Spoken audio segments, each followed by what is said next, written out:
इसके नेक्स्ट का सेटिजिनियम, लिवर्मोरियम, फिर टेनिसीन, टेनिसीन, ऑर्गेनेसीन, ऑर्गेनेसीन, ये सब कर लेना जरूर। 113 से 118 तक है, 294 295 के आसपास लास्ट पेट आता है। 294 295 के आसपास लास्ट पेट आता है। नाम क्या था? किस वाले का? ओजी का। ओजी का? हाँ जी सर। ओजी का ना आज का है ऑर्गेनिसॉन, ऑर्गेनिसॉन। स्पेलिंग चेक कर लेना एक बार, ओ जी ए, कुछ एक बार चेक कर लेना स्पेलिंग जरूर, इस टाइप से स्पेलिंग है ऑर्गेनिसॉन। लिवर्मोरियम, मॉस्कोवियम, फ्लेरोवियम, निहोनियम, स्पेलिंग चेक कर लेना। आप ऐसे ही बोलते होंगे कुछ ना कुछ, है ना। मैंने तो इसका निमोनिक बता दिया, कल मैंने तो बताया था ये, पर अब तो मेरे को करवाना है काम। अब जो काम कराना है निमोनिक्स बता वो दो। क्या? निमोनिक्स बता दो एक बार। निमोनिक्स, हाँ यही लिखा मैंने, हाँ सही है आर्यमन। ये बताया ना कि ये बार, ये ध्रुव पूछ रहा है, ध्रुव यस सर। तूने पूछा निमोनिक्स? सर आपकी आवाज धीरे आ रही है सर। ध्रुव मैंने कहा तूने पूछा निमोनिक्स, तूने पूछा है अभी? नहीं नहीं सर, मैंने नहीं पूछा। किसने पूछा है ये? सर वैभव। वैभव, वैभव मैंने बताया ना, NH है, FL है, ये नए एलिमेंट्स है, ये बहुत कम जगह बताते हैं, बुक्स में भी, बुक्स में अब आ गए हैं, नई बुक्स में आ गए हैं। MC है, LV है, TS है, OG है। नन्हे फूल, मॉस्को लाइव, टेंशन, OG। चलो अब नोट करना आगे। अब हमें जो काम करना है वो क्या है? Periodic properties.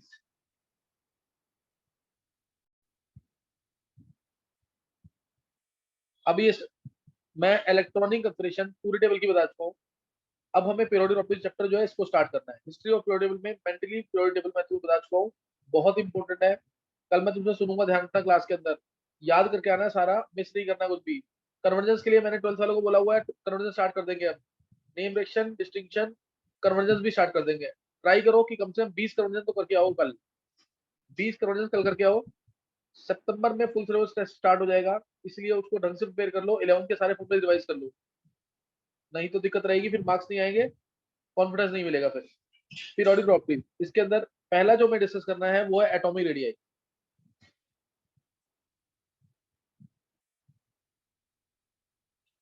Atomic radii. अब पहले रेडियाई बहुत टाइप्स के हैं, है ना, रेडियाई बहुत सारे टाइप्स के हैं। पहला क्वेश्चन है कि why there is difficulty in the measurement of atomic radii. Atomic radii को मेजर करने में डिफिकल्टी क्यों आती है?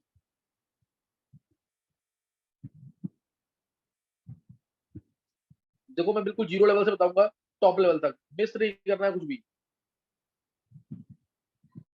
मिस कुछ भी नहीं करना है इसके अंदर। एटॉमिक रेडियाई को मेजर करने में डिफिकल्टी क्यों आती है? अब ये क्वेश्चन 4 ऑप्शंस में आ सकता है, which the following is correct, ऐसे करके ऑल आर करेक्ट या फिर कोई भी दो करेक्ट है, इस टाइप से। तो इसका आंसर क्या आएगा? Why there is difficulty in the measurement of atomic radii. 10th class में भी तुमने पढ़ा होगा। सर वो होल वेदांत नंबर्स एक में नहीं बार आता। वेदांत एक बार सर आंसर न्यूक्लियर चार्ज बढ़ जाएगा तो उससे। नहीं नहीं नहीं नहीं नहीं नहीं स्पर्श। सर एटम का कोई फिक्स शेप नहीं होता। हाँ ये कुछ सही बोला है, एक बार वेदांत। Yes sir. वेदांत चारों, इसके चार थे इसके reason. Why there is difficulty in measurement of atomic radii, याद है चारों?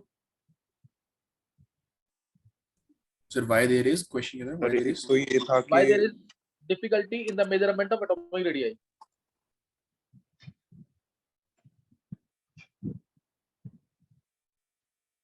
Sir, it is not possible to isolate single atom. हाँ ये सही बोला है कृष्ण तूने। और sir atomic size also changes when atom present in different body state. बहुत अच्छे कृष्ण, बिल्कुल सही है।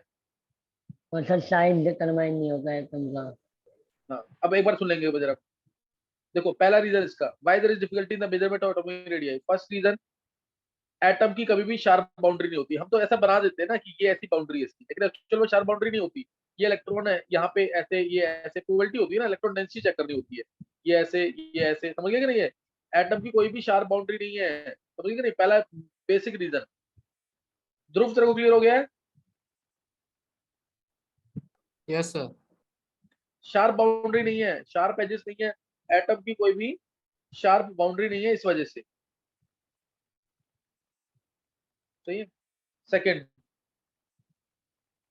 पॉइंट देखो, पहले ही बता दिया। पहला ये कि एटम की कोई शार्प बाउंड्री नहीं है। दूसरा, मान लो मेरे को सोडियम एटम का रेडियस मेजर करना है, सोडियम एटम का, तो उसके लिए मेरे को इसको आइसोलेट करना पड़ेगा। NaF में अलग रेडियस, NaCl या NaH, समझे कि नहीं है, या Na2SO4, क्योंकि सोडियम अकेले तो एग्जिस्ट करता नहीं है, बहुत रिएक्टिव मेटल है। जनरली मेटल्स क्या होंगे, कभी भी अकेले एग्जिस्ट नहीं करेंगे, तो इसलिए इनको आइसोलेट करना वो टफ होता है, सही ना? Difficult to isolate single atom for the measurement of atomic radius. Difficult to isolate single atom for the measurement of atomic radius. Clear है कि नहीं? ये difficult to isolate single atom for the measurement of atomic radius. ये clear है सबको? Yes sir. तीसरा Yes, point, sir. Third point, different radii in different bonded states.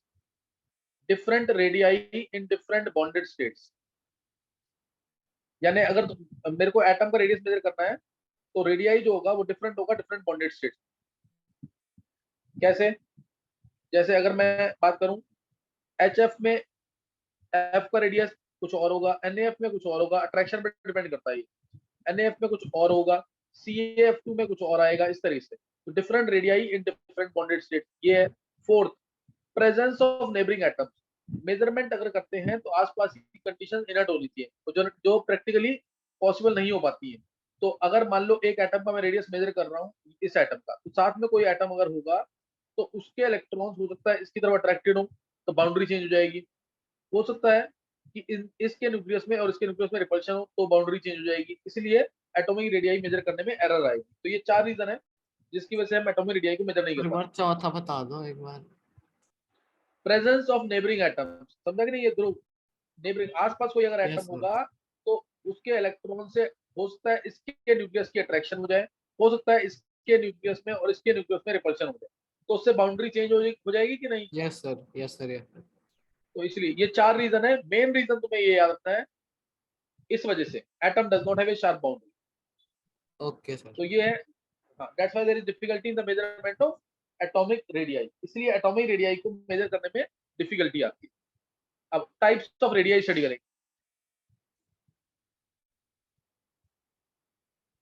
वैसे तो बहुत सारे टाइप के स्टडी करने रेडियाई, मेनली हम स्टडी करेंगे, सबने पढ़ लिया होगा ये लेक्चर्स में से मेरे, कोवेलेंट रेडियाई मोस्ट इंपॉर्टेंट।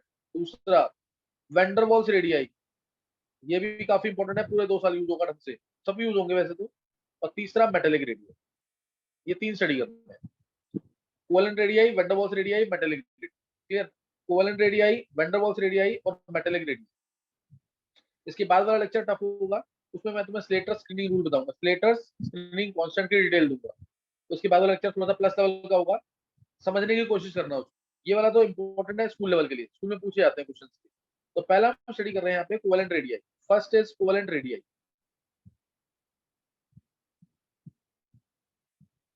देखो कोवेलेंट बॉन्ड कैसे बनता है, जैसे मैंने कोई भी एग्जांपल ले लो तुम, जैसे मैंने लिया H और H, एक H है दूसरा H है, इसके साथ ये इलेक्ट्रॉन शेयर करेगा, इसके साथ ये इलेक्ट्रॉन शेयर करेगा, ये बन गया कोवेलेंट बॉन्ड। एक एक इलेक्ट्रॉन शेयर हुआ है तो एक एक बॉन्ड बन जाएगा, एक एक इलेक्ट्रॉन शेयर हुआ है तो एक बॉन्ड बन जाएगा, जैसे ये बॉन्ड बना। तो इसका न्यूक्लियस होगा, ध्यान देना, इस H एटम का न्यूक्लियस होगा, इस H एटम का न्यूक्लियस होगा, दोनों के न्यूक्लियस से न्यूक्लियस का distance, this is called as D, this is called as D। Inter nuclear distance दोनों बॉन्डेड एटम के बीच में जो है उसको D बोला। तो अब जो रेडियस होगा एक एटम का वो इसका आधा होगा, वो इसका आधा वो होगा, इसका इसे हाफ बोलते हैं होगा। Covalent radii. और ये क्या होगा, R/D/। किसी को पूछना है कुछ, नो सर। समझ आ गया कि नहीं है? तो ये क्या है, covalent radii, this is called as covalent radii. R/D क्या आ जाएगा, D/2, ये कोवेलेंट रेडियाई है यहाँ पे। सही ना? ये मैंने जैसे सिंपल तरीके से बताया ताकि 9th 10th वाले बच्चे जो उनको भी समझ आ जाए। अब मैं अगला मैं बताऊंगा इसी को ऑर्बिटल डायग्राम के थ्रू। H है 1s1, दूसरा HP है 1s1, दोनों H 1s1 है, ये H और एक ये H, दोनों में स्फेरिकल शेप है। जब ये इलेक्ट्रॉन्स पास आएंगे, ये एक H इलेक्ट्रॉन ये रहा, दूसरा H इलेक्ट्रॉन ये रहा, जब ये पास आएंगे containing electrons with opposite spin, तो पार्शियल ओवरलैपिंग होती है इस तरीके से। ये एक H एटम, ये दूसरा H एटम, दोनों क्लोज आए, containing electrons with opposite spin, partial overlapping हो गई। सेंटर से सेंटर का डिस्टेंस d और इस d का आधा, ये d है, इसका हाफ जो होगा उसे बोलेंगे कोवेलेंट रेडियस। ये कोवेलेंट रेडियस CR। समझ आ गया कि नहीं? ये कोवेलेंट रेडियस क्या है? इसको ऐसे भी शो करता हूं मैं, मॉलिक्यूल H को, न्यूक्लियस, ये D है, इसका हाफ जो है वो CR कोवेलेंट रेडियस होगा, इसका हाफ जो है वो कोवेलेंट रेडियस होगा। एक बार हैंड से करेंगे जिसको समझ आ गया है, जल्दी से।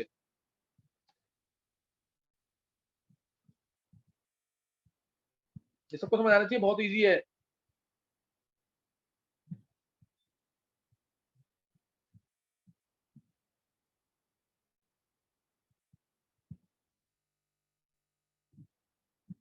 डाउट है तो पूछ सकते हो। Sir covalent radius atomic radius के इक्वल नहीं होगा ना? कोवेलेंट रेडियस एटॉमिक नहीं, अलग है। एटॉमिक रेडियस तो सिंगल एटम का है ना, कोवेलेंट रेडियस पड़ता है।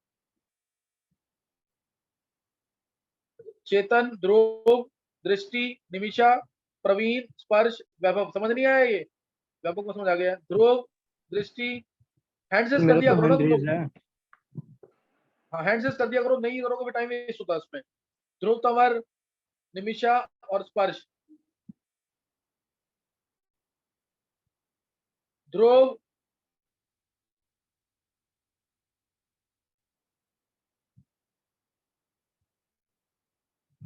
Yes sir. नहीं क्लियर हुआ? देखो, सर मैं तो हैंड रेस किया हुआ था सर। अच्छा ध्रुव तंवर बोला ना, मैंने नाम बोला पूरा। अच्छा अच्छा, सॉरी सर। चलो अभी यहाँ पे कोलन रेडियस हो गया। डेफिनेशन क्या होगी इसकी? डेफिनेशन क्या होगी? 1/2 ऑफ द डिस्टेंस, ये रहा ना, 1/2 of the distance between the nuclei of two bonded atoms, between the nuclei of two bonded atoms, 1/2 of the distance between the nuclei of two bonded atoms in a covalent bond, in a covalent bond, yeah, between two covalently bonded atoms, simple. 1/2 of the distance between the nuclei of two covalently bonded atoms, 1/2 of the internuclear distance, nucleus से nucleus का distance. Definition जरूर करना, school में definition आनी है इसकी, definition आएगी school में, ध्यान रखना चीज का। चलो अब मैंने तुम्हें ये बता दिया कि कोवेलेंट रेडियाई को कैसे मेजर करते हैं। कोवेलेंट रेडियाई को मेजर कैसे करते हैं? अगर मान लो दोनों एटम, एक एटम ये है, एक एटम ये है, एक का रेडियस ए एटम है, ये ए एटम, एक का रेडियस ए है, दूसरे का भी ए होगा, तो ये डिस्टेंस जो है न्यूक्लियस से न्यूक्लियस का डिस्टेंस ये डी है, तो डी होगा ट्वाइस ऑफ आर ए, और आर ए हो जाएगा D by T. R A क्या हो जाएगा? D by T. अगर दोनों डिफरेंट एटम्स हैं तब फॉर्मूला क्या आएगा? डी का फॉर्मूला क्या बनेगा तब बताओ जरा। अगर दोनों डिफरेंट एटम्स हैं, जल्दी से निकालेंगे आंसर एक बार।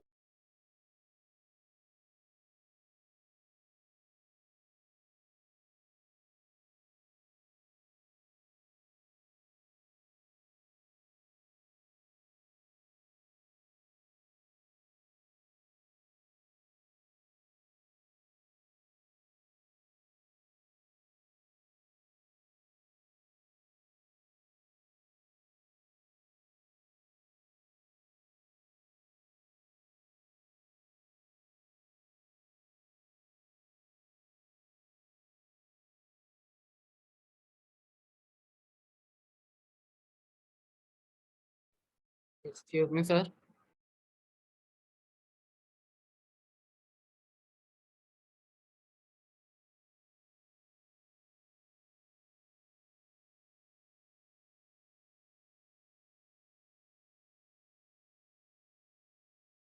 हाँ Dhruv, sir D2 into RA plus RB हो जाएगा क्या? अगर दो डिफरेंट एटम है, ध्यान देना, मान लो ये Yes, एटम sir. ए है, ध्यान देना पूरा, ये एटम ए है, ये एटम बी है, तो डी जो इस केस में होगा ना, तुम सोच के बताना क्यों ऐसा क्यों होगा। डी होगा इसमें R A plus R B minus minus 0.09 electron negativity of A minus electron negativity of B. ये फॉर्मूला है इसका। अब तुम ये सोच बताओ कि क्यों हुआ ऐसा, ये क्यों हुआ ऐसा। सर वो रिपल्शन रिपल्शन अकर होगी ना आपस में। तो उसके बताओ उसमें क्या है, क्यों आया ऐसा ये।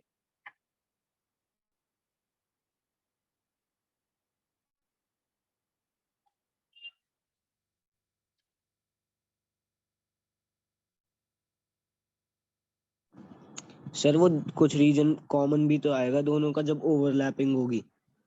कॉमन तो उसमें भी आ रहा था ना, कॉमन तो इसमें भी आ रहा है ऊपर, आ नहीं रहा क्या। हाँ यस सर आ रहा है। कॉमन तो उसमें भी आ रहा है।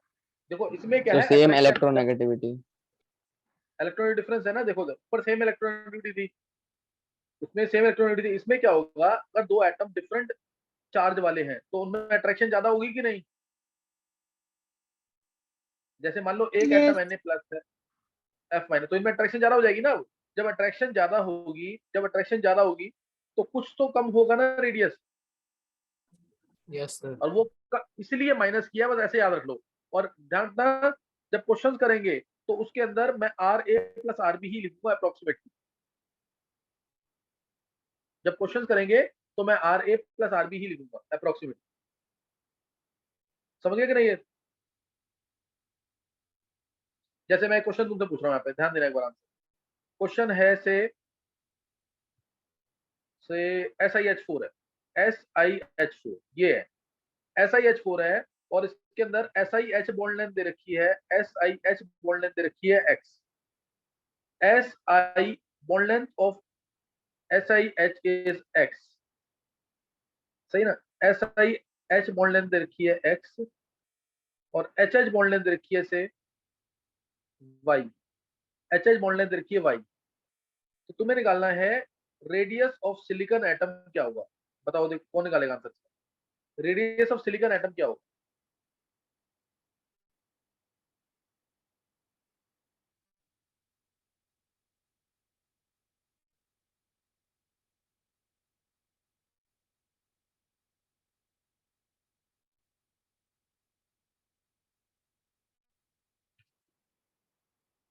So x minus y. बोलो बोलो। X minus y by 2. x minus y by two किसने बोला है। So Vidushi. बहुत अच्छे Vidushi. x minus y by two. और कोई।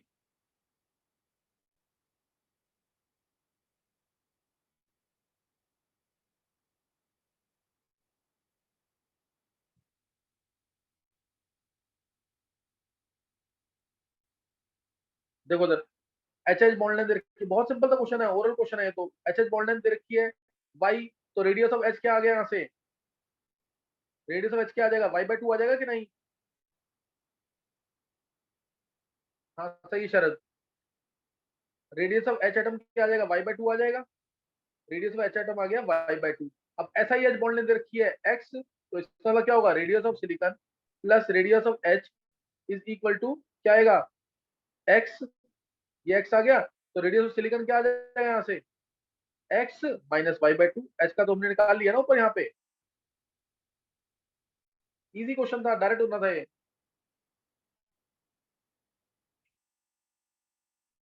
नहीं क्लियर हुआ है, एक बार आंसर करना जिसको समझ आ गए,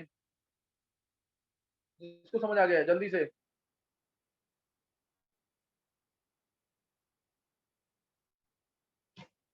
सर इसमें x के नीचे 2 क्यों नहीं आया। कौन पूछ रहा है। सर अंजलि। अंजलि, यस। एक मिनट रुको, एक मिनट रुको। अभी भी कई बच्चे को समझ नहीं आया ये। Anjali, Aryan yes sir. तो समझ नहीं आया क्या। आ गया सर। अच्छा, इसमें तो कुछ है ही नहीं क्वेश्चन में। अंजलि ये सेम क्वेश्चन तो है, देखो अगर मैंने SiH बॉन्ड ले देखी, जल्दी से देखना एक बार, अगर मैंने SiH बॉन्ड ले रखी है तो इसका मतलब radius of silicon plus radius of H है ना, ये x, समझ गए कि नहीं ये? और यस जब सर। मैंने HH बॉन्ड ले रखी है तो radius of H plus radius of H y है, यानी twice of radius of H equal to y है। तो रेडियस ऑफ H यहाँ से निकाल लिया y/2, तो यहाँ पुट कर दो, रेडियस ऑफ सिलिकॉन आ जाएगा x - y/2। क्लियर हुआ कि नहीं है? यस यस सर, हो गया क्लियर। अंजलि ये खुद निकालना आना चाहिए, ये क्वेश्चन पूछ रहे हो फिर गड़बड़ है, फिर इसका मतलब प्रैक्टिस करो ढंग से, है ना? अच्छा देखो इधर, ओके सर। हाँ देखो, अब अगर मान लो सिंगल बॉन्ड का रेडियस कभी भी निकालना है तुम्हें, जैसे क्लोरीन के अंदर, ब्रोमीन के अंदर, आयोडीन के अंदर, किसी के अंदर भी सिंगल बॉन्ड का रेडियस निकालना है, तो वो दो, ध्यान रखना वो एटम होने चाहिए तुम्हारे पास, सही ना? वो एटम तुम्हारे पास दोनों होने चाहिए सिंगल बॉन्ड के लिए। अब जैसे मैंने तुमसे बोला कि तुम्हें ओ सिंगल बॉन्ड का रेडियस निकालना है, तो क्या कौन सा एटम लोगे उसके लिए? ओ सिंगल बॉन्ड का रेडियस निकालना है, मतलब ऑक्सीजन एटम का रेडियस निकालना है सिंगल बॉन्ड के अंदर, तो कौन से, कोई एग्जांपल दे सकते हो मॉलिक्यूल का? कोई भी मॉलिक्यूल, सर SO2। कोई भी मॉलिक्यूल। हाँ बोलो। Sir SO2। क्या क्वेश्चन है? क्वेश्चन है ओ सिंगल, ऑक्सीजन एटम का रेडियस निकालना है सिंगल बॉन्डेड एटम के अंदर, जब ओ सिंगल बॉन्ड हो, सिंगल बॉन्ड के लिए कोई मॉलिक्यूल बताओ कौन सा होगा? अच्छा, नहीं पता लगा, बोलना है किसी को? एन सिंगल बॉन्ड निकालना है तो कौन सा molecule? N single bond, P single bond निकालना है कौन सा molecule? S SI single bond निकालना है कौन सा मॉलिक्यूल? SS सिंगल बॉन्ड निकालना है कौन सा मॉलिक्यूल? ये बताना है तुम्हें। Excuse me sir. हाँ बोल ध्रुव। सर ऑक्सीजन वाले में SO2 ठीक रहेगा? नहीं नहीं बिल्कुल नहीं, SO2 ये है, देख इधर, कहाँ है इसमें O2? O single? अच्छा हाँ हाँ O2 ठीक में, है सर। O2 में डबल बॉन्ड है, सर O2 में डबल बॉन्ड है। C2O4। नहीं नहीं, देखो इधर एक बार, वेदांत तू बोल दे एक बार आंसर इनके। तो पहले वाले का तो H2O2 ही हो जाएगा, पहले वाले का H2O2, तो दूसरे वाले O का सिंगल बॉन्ड आ गया, हाइड्रोजन हो दूसरे जाएगा, का, तो हाइड्रोजन हो जाएगा। सेकंड वाले का, दोबारा बोलो वेदांत। सर हाइड्रोजन हो जाएगा ना? बिल्कुल सही है, हाइड्रोजन आ जाएगा। इसको हम रॉकेट फ्यूल भी कहते हैं, याद रखना ये, rocket fuel N2H4, P single bond P। Sir उसके बाद इसमें आ जाएगा H4P2O6 आ जाएगा। दोबारा बोले एक बार वेदांत। Sir H4P2O6। हाँ H4P2O6 भी काम करेगा, नहीं तो बहुत सिंपल वाला केस है ना, P4। अच्छा हाँ ये सर। P4 फास्फोरस मॉलिक्यूल की शेप भी तुम्हें पता लग जाएगी यहाँ से, ये फास्फोरस मॉलिक्यूल की शेप है, व्हाइट फास्फोरस मॉलिक्यूल की। याद रख लेना, एंगल स्ट्रेन होता है इसके अंदर, 60 डिग्री एंगल है, बहुत रिएक्टिव होता है, 60 डिग्री एंगल है, बहुत रिएक्टिव होता है। तो इसमें P single bond P measure हो जाएगा ना इस तरीके से, यहाँ से yes sir. P single bond P measure हो जाएगा। फिर SI सर इसका तो मॉलिक्यूलर स्ट्रक्चर ही सिंगल बॉन्ड से बना होता है, तो हाँ बिल्कुल सही है, इसका मॉलिक्यूलर स्ट्रक्चर ही ले लो, यस इसका सर। मॉलिक्यूलर स्ट्रक्चर ले लो। सिलिकॉन का, सिलिकॉन एक कोवेलेंट क्रिस्टल है पूरा, सिलिकॉन एक पूरा कोवेलेंट क्रिस्टल है, जितने बॉन्ड्स हैं सब कोवेलेंट बॉन्ड्स हैं, ऐसे इस तरीके से। और SS सर इसका तो S8 हो जाएगा। S8, जो स्ट्रक्चर बता रहा हूँ सब याद कर लेना, ये सब तुम्हारे काम के हैं। N2H4 हाइड्राजीन बताया मैंने यहाँ पे, हाइड्राजीन जो रॉकेट का फ्यूल भी होता है, हाइड्राजीन ये रॉकेट का फ्यूल भी होता है। फॉस्फोरस, व्हाइट फॉस्फोरस स्ट्रक्चर जो बताया याद कर लेना, बहुत रिएक्टिव मॉलिक्यूल होता है, व्हाइट फॉस्फोरस बहुत रिएक्टिव मॉलिक्यूल है ये, एंगल स्ट्रेन है इसके अंदर इसलिए, because of angle strain present in it. और SS का, S8 का ये बना देना सिंपल क्राउन शेप, उसकी डिफरेंट फॉर्म्स होती है, वो नहीं ले रहा मैं भी। ये S8, इसमें कोई भी एक SS बॉन्ड ले लो और उससे आंसर आ जाएगा, उससे आंसर आ जाएगा। अच्छा अब मैंने डिफरेंट, एक मैंने नाम बताना मैं भूल गया हूँ पीछे, जो RA plus RB minus 0.09 XA minus XB है, उस इक्वेशन का नाम क्या है? उस इक्वेशन का नाम क्या है?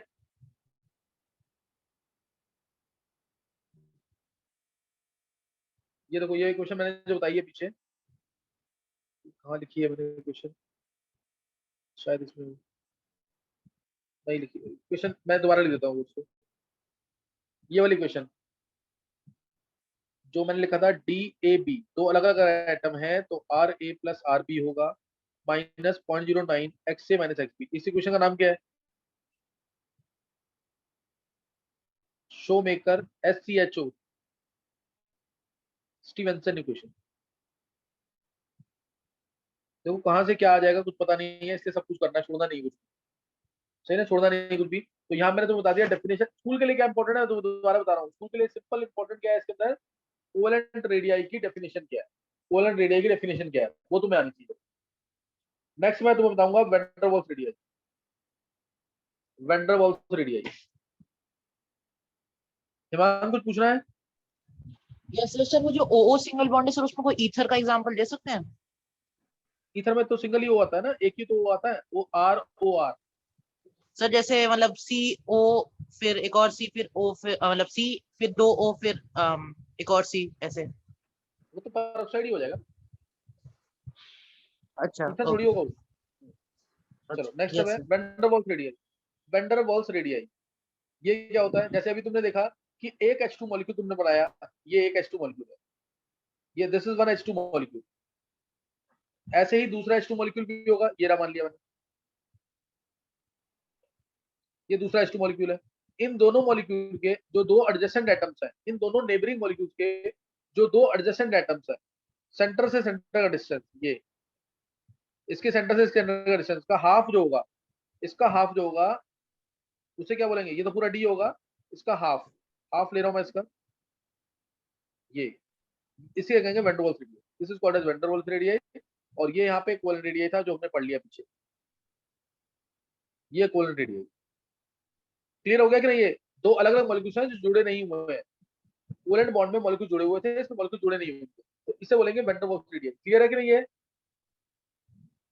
वैन डर वाल्स रेडियाई क्या है?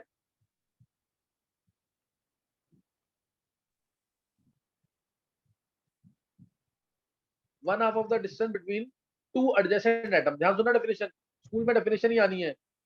One half of the distance between two adjacent atom of neighbouring molecule. One half of the distance between two adjacent atoms of neighbouring molecule.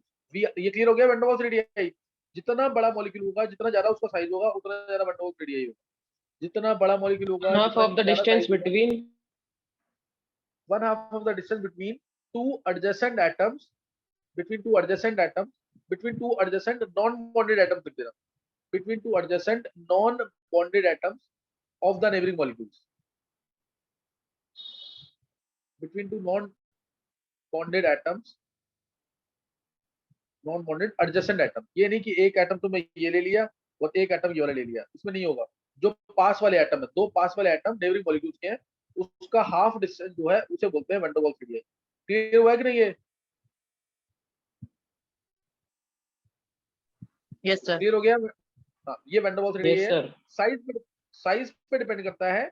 Size बढ़ेगा किसी भी मॉलिक्यूल का, साइज बढ़ेगा तो surface area बढ़ेगा, surface area बढ़ेगा तो vertical forces बढ़ेंगे, और वर्टिकल फोर्सेस बढ़ेंगे तो फिर इससे बॉइलिंग पॉइंट बढ़ सकता है, मेल्टिंग पॉइंट बढ़ सकता है, या tendency to be converted into liquid, liquid में कन्वर्ट होने की टेंडेंसी बढ़ सकती है। ये याद रखना, ये 2 साल यूज करूंगा साइन को मैं। साइज बढ़ेगा तो सरफेस एरिया बढ़ता है, सरफेस एरिया बढ़ेगा तो वर्टिकल फोर्सेस बढ़ेंगे, उससे बॉइलिंग पॉइंट बढ़ सकता है, मेल्टिंग पॉइंट बढ़ सकता है, और tendency to be converted into liquid, surface tension, viscosity, solubility, ये सब बढ़ सकते हैं, ये सब बढ़ सकते हैं इससे। जैसे एग्जांपल अगर मैं लेता हूं, सबसे कॉमन एग्जांपल F2Cl2Br2I2, F2Cl2Br2 है। इसमें F2 और Cl2 दोनों क्या है? F2 और Cl2 दोनों गैसेस है, Br2 क्या है? लिक्विड है, और I2 क्या है? सॉलिड है। I2 क्या है? It is solid at room temperature. तो इसका एक्सप्लेनेशन वेंडल फोर्सेस के थ्रू ही है।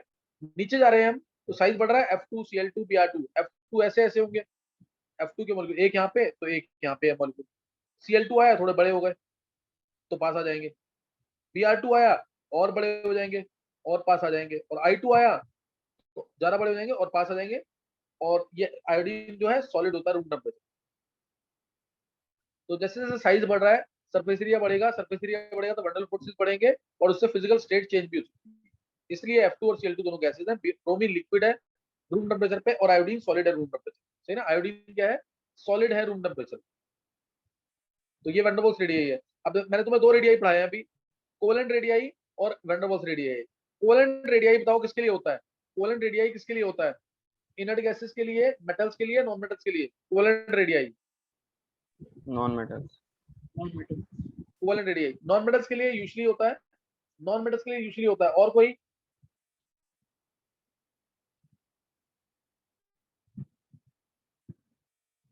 Covalent radii sir metals. हो सकता है, ध्यान रखना, जो कोवेलेंट रेडियाई है, कोवेलेंट रेडियाई जो है ये मेटल्स के लिए भी हो सकता है और नॉन मेटल्स के लिए तो होता ही है। नॉन मेटल्स के लिए होता है, यूजुअली नॉन मेटल्स के लिए होता है, यूजुअली ये नॉन मेटल्स के लिए होता है कोवेलेंट रेडियाई जो है, मैं आगे बताऊंगा अभी तुम्हें। और van der Waals radii, van der Waals radii तो कंपाउंड्स के लिए होता है ना? ये सबके लिए होता है, चाहे Okay. मेटल्स हो चाहे नॉन मेटल्स हो, इनर्ट या फिर गैसेस के लिए इनर्ट गैसेस के लिए भी। इनर्ट गैसेस के लिए यूजुअली होता है, ज्यादातर इनर्ट गैसेस ही, आंसर भी हर कोई इनर्ट गैसेस ही बोलेगा, अदरवाइज ये सबके लिए होता है। मैं भी एक एग्जांपल लेके बता दूंगा तुम्हें, एक बार रीजॉइन कर लेंगे।